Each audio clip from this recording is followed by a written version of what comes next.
накосан бяхте от това да спечелите първа точка в групите на Шампионската лига, на младежката Шампионска лига. Няколко думи за мача с Базел.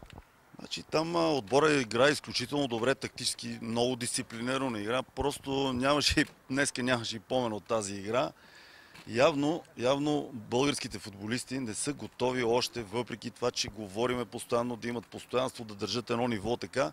Виждаме, че те два такива тежки матча за 3 дни не могат да ги изиграят. Единият матч са изключително дисциплинирани, изключително концентрирани.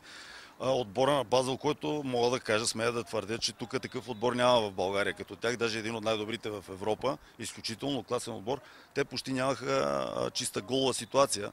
Там накрая ни вкараха от едно статично положение. И това е благодарение на нашата игра в защитна фаза. Изключително дисциплинирано играхме там и така играта беше значително на по-високо ниво.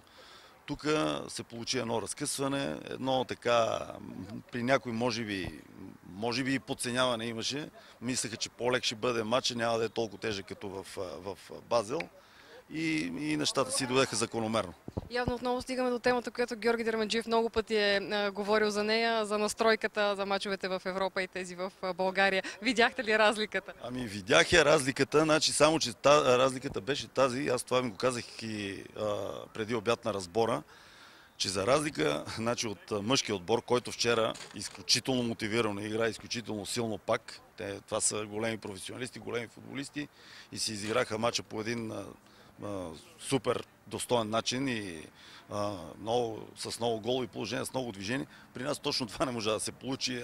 Им дадах точно пример за мъжкия отбор, как подходи вчера в матча за първенство, но ние при нас явно може би и качеството не е такова, като при мъжкия отбор, както е.